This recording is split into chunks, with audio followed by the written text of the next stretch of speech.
Hello, all you cosmic travelers and wanderers. This is Darlene Grift and K. Melissa Waterman, inviting you to join us today in our episode of Expansion from Within, Exploring Multidimensionality. Let me introduce you to my friend and dear colleague, Darlene Grift. She is a lifetime experiencer, a medical intuitive, and a multidimensional mediator for over 35 years. She's also an author, an artist, a teacher, and a mentor for spiritually invested people. And K. Melissa Waterman is my friend and colleague, and she's an intuitive mentor, a spiritual teacher. She also works with energy on many levels. In the past, Melissa has worked with Dr. Joe Dispenza on his research team.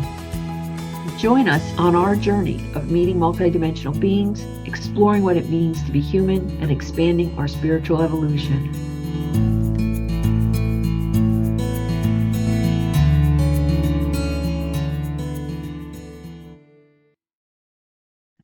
Here we are again. I was really thinking about the last two sessions that we've had. You were kind enough to tell us about some of the members of the council, and I had more questions. Are you okay if we talk about the council a little bit more? Do you have an idea why the council's here? What their mission is? Yes. As I explained, I think with Ellie Wazar was one of the first beings that came in for me, and that was a channeling for me for a few years. His purpose was to connect to the small group that was on his craft that he knew from that lifetime, to clear that timeline. He didn't even call it timelines back then. It was just to clear the energy for him as well as for them. And that was a significant effect on how I viewed these beings coming in, right? Particularly him coming in, of how he was instructed or desired to clean up his own act of whatever that was in that crash site, right? And then as he introduced me to other beings, it was working with them for the 20 years that I did in with clients, with myself, my own personal growth. Still, we weren't working with timelines or really what their purpose was, other than to assist and get me on target. I think that's how I would view that. When they all came together as the Council of 28, starting in 2013, they significantly had a purpose. And that was for humanity in helping them to clear up their timelines and to clear up their karma, because their viewpoint, their intention was understanding that timelines that we get involved in, our old past histories, our future histories, of who we are. And at that moment, that as well as karma, we gathered them together. We gathered all that energy together and we carry it in some way. And so how can we possibly relieve ourselves in moving into another paradigm and moving into another consciousness shift when we have all this garbage that we're carrying with us that needs to be rectified? So that was that is their purpose, is coming in to instruct, to assist in the groups that I run. They bring in that energy in a certain space so that they work with each one of us or group energy to move our timelines or move our chakra system in some way so that we are more elevated energetically and relieved of timelines and or karma. So let's talk about timelines very specifically. Like, can you help me define what a timeline is? So a timeline is not the same as a past life. So you could have a past life, but you lived it in the fullest that you could. You have no issues that are hanging up at the end of that lifetime. It was pretty complete, and or it doesn't relate to this lifetime, right? Mm-hmm. It's totally different. You don't have any of the players in this lifetime that you had back then. It's just separate. It's very separate from here. So a past life can be very separate. It's clean. Mm-hmm. Yeah. Mm-hmm. So it's very separate. It's very clean. The timelines that they're talking about are the ones that have affected or hindered us, inhibited us in some way in this lifetime. So we carry them forward to deal with them, to understand them, to heal them, to move forward in them so that we integrate it, right? So those are the timelines for me. And usually, not usually, I would say all the time, those timelines carry a significant emotional impact. Mm. All right. So if you have an anger issue, like you really have an anger issue, you can stem it from something that might have happened to you as a child, but it really feels like it's deeper than that. Then it might be a timeline that anger is attached to, right? And on that timeline, it's like a string of pearls. On that timeline or that string is these pearls that are the different lifetimes. So that when you heal, when you address or heal or integrate that anger issue, right, you bring it full circle, whether it's about past lives that you go into and explore a little bit, or you specifically take time in this lifetime to say, I'm not doing that, and this is why. All right. So you address it. It's like pulling that string out of the pearl. So it doesn't matter you had 4, 5, 6, 20, different lifetimes that were around anger. When you deal with it in this lifetime, that string is pulled out and the pearls have no weight like they did before. I want to bring it back to Ellie. Even though he wasn't specifically talking about it as timelines, this crash impacted some energetic for him and for his crew and the people in that ship that he wanted to clear so it wouldn't continue forward. He wanted your help to help clear a little pearl, the little pearls of that event. Right. Would you say that's accurate? Yes. So his issue was guilt because he was a sole survivor. He lost his brother, he lost his crew mates, he lost his oldest daughter. So there was a lot of grief and guilt in that timeline, in that story that he had. And so bringing the people this time, right, that a few of them were actually people that I knew, that I was just becoming familiar with. He came in, and within 2 months, there was this group that surfaced from 100 miles away that said, we want to work with you. And it was that small group that was, a few of them were in that timeline with him. So it was that him coming forward, that expression of what he needed to say, what they needed to say. It was very thorough, is what I could say. And then he didn't need to be there. Right. So I'm all the time thinking about a parallel universe, a parallel life. And it feels a little like that, but not. And so I wonder, can you clarify? Can you help me understand it? What the difference? What do you mean by parallel life? Well, whenever we talk about multidimensionality, there's this aspect of it that I know we've said in I think it was our first session, that they're not the same. And we explored it a little bit, but it just keeps coming back to me. So I'm obviously not clear. If a person could have many, let's just use me as an example. Here I am, I'm Melissa. I, am a psychotherapist and an energy worker, but there's probably another Melissa in a line right here that, maybe has quite a bit more money, or maybe has no children, or maybe has a different kind of life, but she's in a different reality than I am, and I'm unaware and she's unaware, right? We're just two of, I'm expecting that we're connected soul-wise and we're having some lessons that are important soul-wise, but she's in another dimension. Yes. And so she may not look like you either, correct? Is that what you're saying? Yeah. No, I would expect that she doesn't look like me. Right. Because there's different circumstances, there's different life experience that she may have. Yeah. So I would say that these beings that live in various different dimensions are important to us in this particular dimension because they carry something that we need to either explore or integrate. So like with Ellie, right, he comes in to deal with his guilt, right? What I find out later in the Council of 28 is that a lot of that is my own guilt. A lot of that is how I carry guilt. So it's a reflection of that. If you want to call that a different dimensional place or a parallel universe, then I guess that's what you could call it. But it's more like when Ellie's people came in the third dimension, Ellie's crew were alive and well, having a multidimensional aspect of themselves present in this time. Right.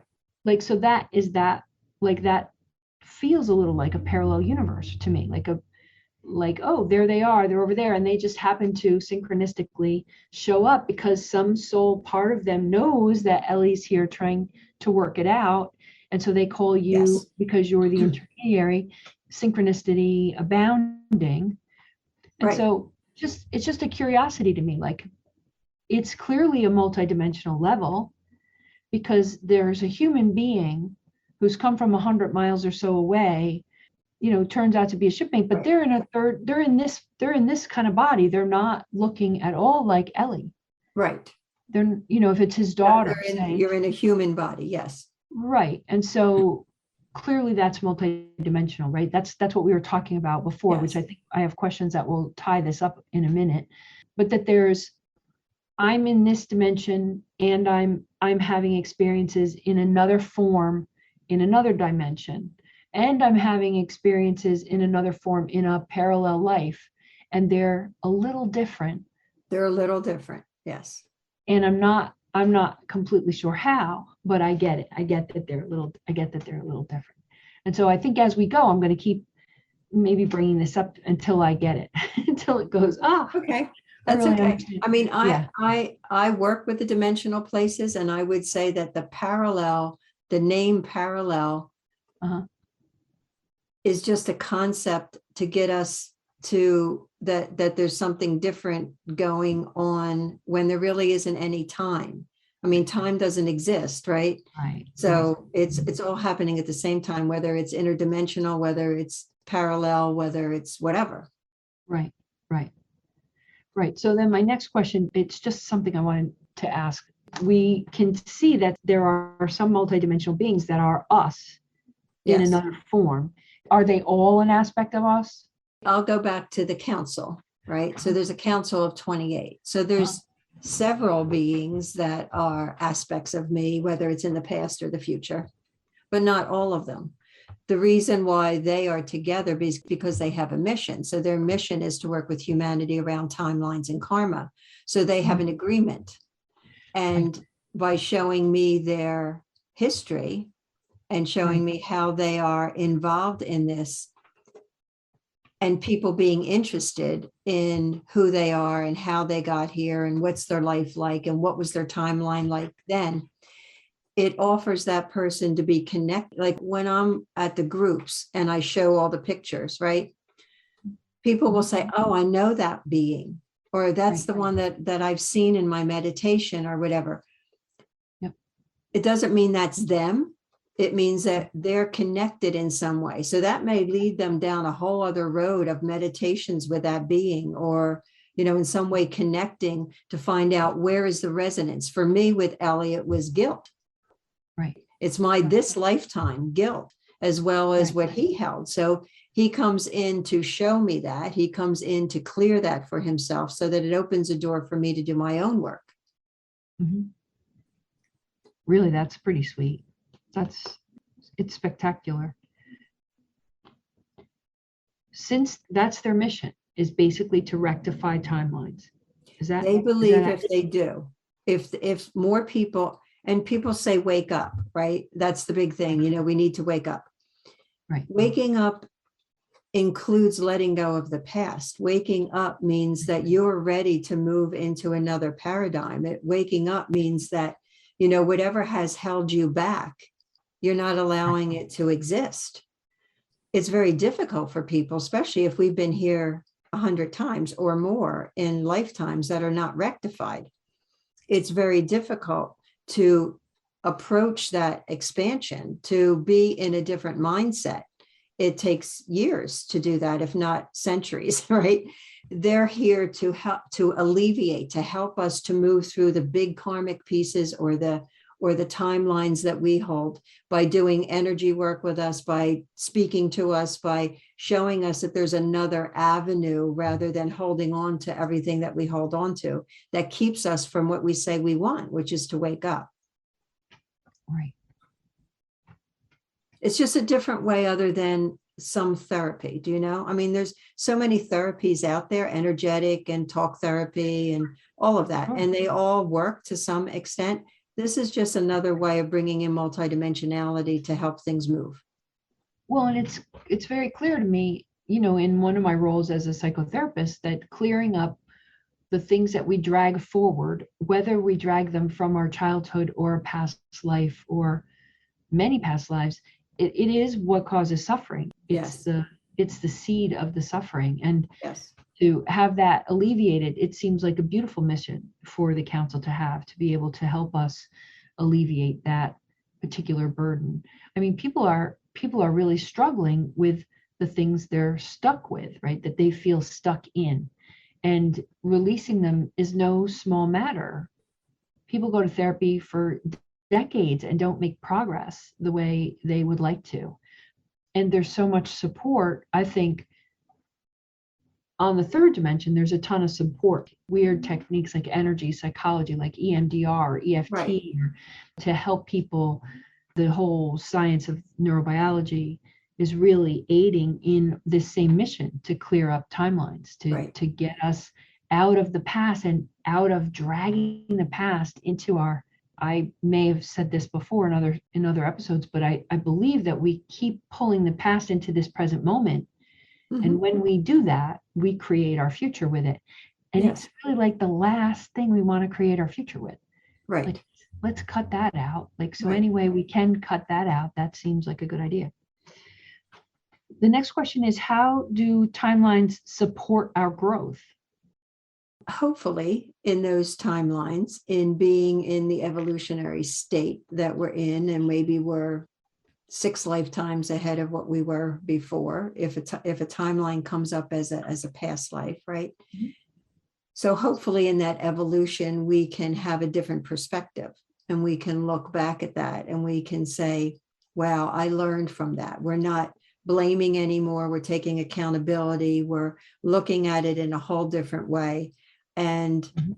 that helps us, right? By seeing that we're going to alleviate that timeline by being more conscious and being more accountable. I think if we are more accountable in whatever space that we're in right now, that in itself helps to integrate or alleviate the timeline. To say in many other lifetimes, we might not have been accountable. We might have been, a victim. We might have been whatever. Right. I was just thinking about integrity and how accountability and integrity are synonymous. Yes. They feel very, very similar to me and really important. How do we heal a timeline, or how do we delete a timeline?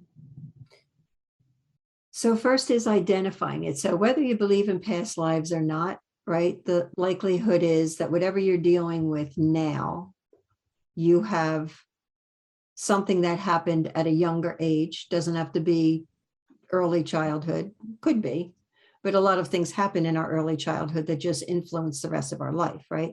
So even if you trace it back to, oh, this happened to me at 2 or 3, or I can understand that.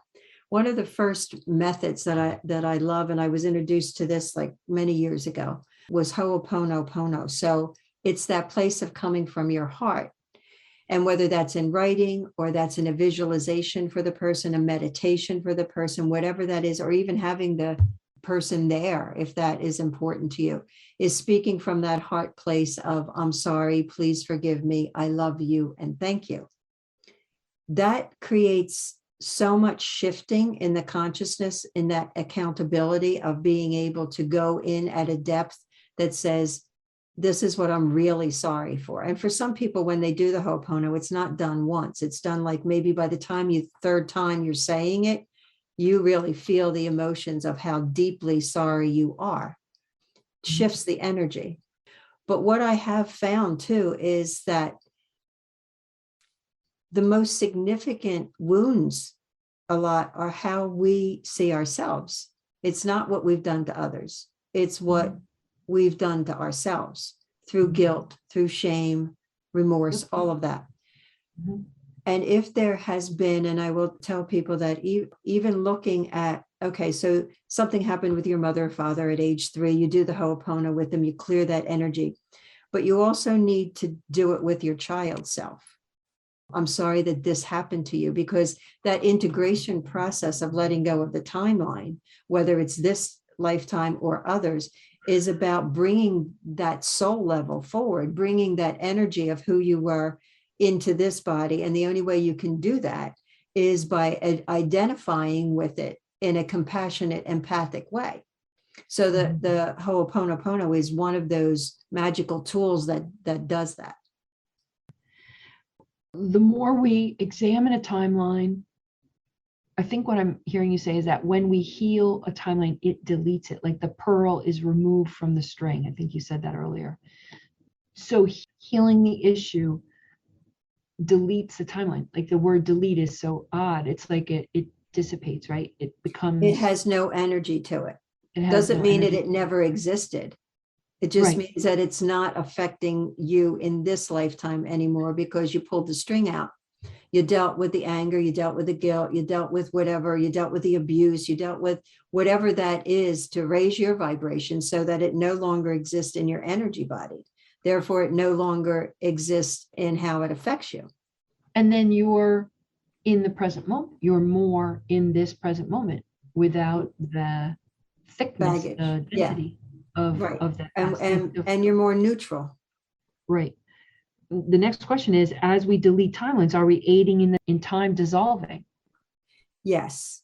And that was a bit of new information for me in the last couple of weeks, is falling into this gap of, you could say, oh, wow, I didn't remember that. Or, you know, for people, it's like, I'm getting older, or my memory must be going, maybe there's dementia, maybe there's this or that. But my understanding is that, yes, as we become more neutral, as we become more present, as we let go of our timelines and karma that doesn't affect us, we're not dealing with division anymore. We're staying in this place of your own sovereignty. You make your own decisions. You take care of that. You're accountable for anything that you've done in your life. That's neutrality, by the way, is staying into that secure place of, you know who you are.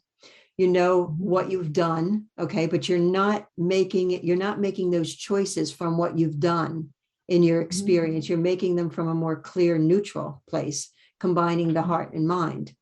That place of bringing that forward into now is that it doesn't generate any energy for you. So you've cleared it, you've moved ahead. You are now more centered, more physically present. What's happening with that is, as we're staying neutral and more clear, and there's no past as well as there's no future, and you're more present here, right?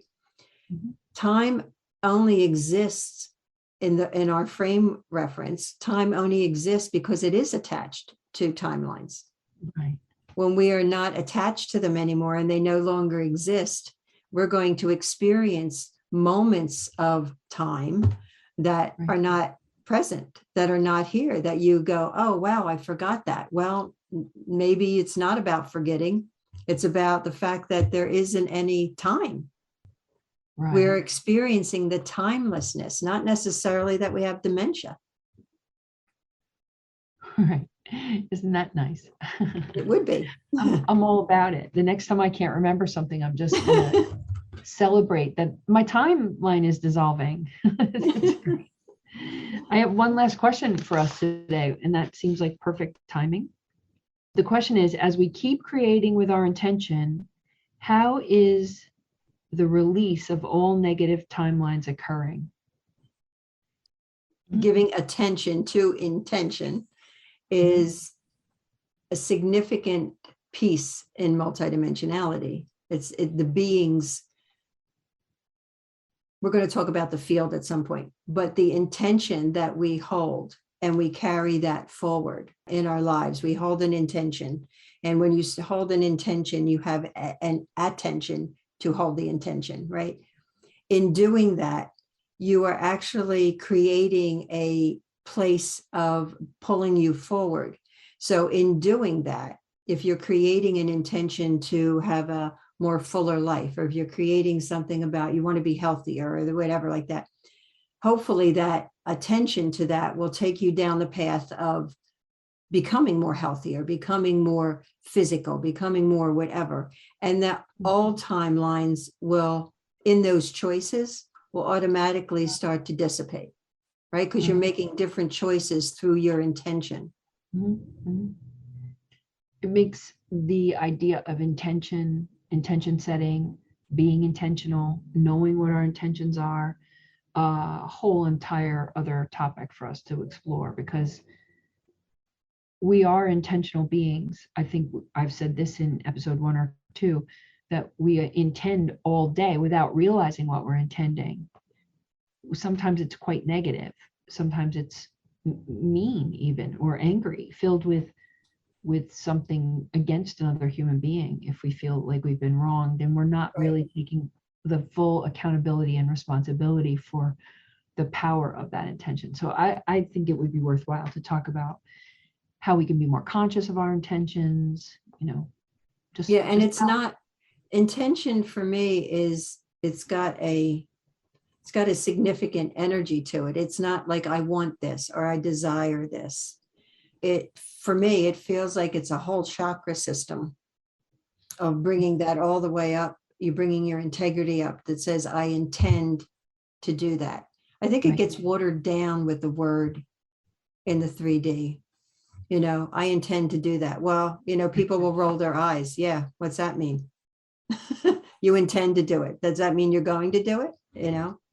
The path to hell Yeah. is paved with good intentions. Good right? intentions. That's right. Yeah. But on that multidimensional level, it is what they can access.